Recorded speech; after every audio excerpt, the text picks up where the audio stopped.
शुक्र है, काल करे सो आज कर, आज करे सो अब। एक आदमी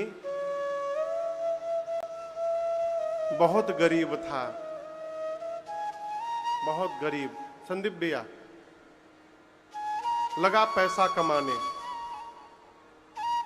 लाखपति बना, करोड़पति बना, अरबपति बना।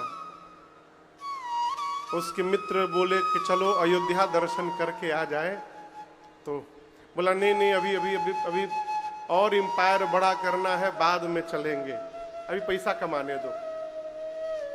बाबूजी कमाते कमाते 60 साल का हो गया वो, उसकी उम्र हो गई 60 साल की। उस दिन, जिस दिन उसका जन्मदिन था, पूरा हिसाब देखा तो देखा कि इतनी संपत्ति जमा कर लिया है वो कि उसकी आने वाली 4-5 पीढ़ी यदि बैठ कर भी खाए तो संपत्ति समाप्त होने वाली नहीं है, इतनी संपदा जमा हो गई।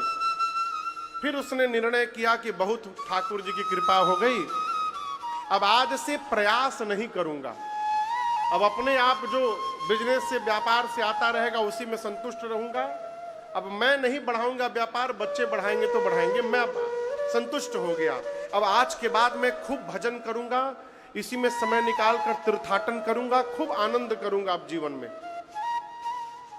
दिन में सोचा, रात को बर्थडे पार्टी मनाया, सब लोग आए, भोजन वोजन किए, उसको बधाई दिए, उपहार दिए। सबके जाने के बाद वो रात को सोने गया। तो बाबूजी जैसे सोया, कंबल वंबल ओढ़कर एसी चालू करके कमरे में, रात को 1 बजे उसको ऐसा फील हुआ कि उसका ब्लैंकेट कोई खींच रहा है। आंख खोला तो देखा कि सामने काला कलूटा आदमी खड़ा है। पूछा, तुम भीतर कैसे आ गए? वो बोला, मेरे पास यूनिवर्स परमिट है, मैं कहीं भी जा सकता हूं, कभी भी जा सकता हूं। उसने पूछा, तुम हो कौन? उसने कहा, मैं यमदूत हूं, यमदूत। अब जब यमदूत का नाम सुनकर ये कांपने लगा, बोला, हमारे घर क्यों आए हैं? यमदूत ने कहा, आपका टाइम पूरा हो गया, आपको लेने आए हैं। अब वो सेठ सोचा कि बताओ, आज ही मैं निर्णय किया कि अब जीवन में आनंद करूंगा, खूब तीर्थाटन करूंगा, भजन करूंगा, तब तक जाने का दिन आ गया। तो सेठ जी यमदूत से बोले, कोई बात नहीं, 5 करोड़। क्या बोले सेठ जी? 5 करोड़ दे रहा हूं कैश अभी, 1 साल बढ़ा दो मेरा। बोला, कुछ नहीं होगा, 10 करोड़। अरे दिमाग खराब है तुम्हारा, 50-50। बोले, पूरी संपत्ति का 50% देने को तैयार हूं, 1 महीना बढ़ा दो। यमदूत ने कहा, पूरी संपत्ति भी दे दोगे, 1 मिनट बढ़ने वाला नहीं है, अभी जाना पड़ेगा।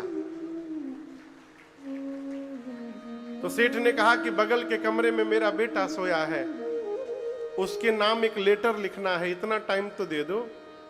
तो यमदूत ने कहा, लिखो तुरंत। सेठ जी पैड उठाए, पेन उठाए और अपने बेटे को पत्र लिखे। बोले, बेटा, जीवन के अंतिम क्षण में जाकर मुझे एक शिक्षा मिली है। मुझे मरते समय पता चला है कि जिस संपत्ति को कमाने के लिए मैंने अपना पूरा जीवन लगा दिया, उस जीवन भर की कमाई को देने के बाद भी मैं अपने जीवन का 1 मिनट नहीं खरीद पाया। आज मुझे पता चला ये। इसलिए तुम्हारे लिए शिक्षा है, खूब धन कमाना, ऐश्वर्य कमाना, लेकिन उसको कमाने के साथ साथ जीवन का आनंद भी कमाते जाना, परमार्थ भी करते जाना, सत्संग भी करते जाना। इसके लिए अलग से टाइम मिलने वाला नहीं है। जो करना है इसी में करते जाइए। आप सोचिएगा 60 साल के बाद हम निश्चिंत हो जाएंगे, रिटायर्ड फिर करेंगे। रिटायर्ड होइएगा तो आंखियों रिटायर्ड हो जाएगी। मंदिर में जाइएगा, भगवान दिखाई नहीं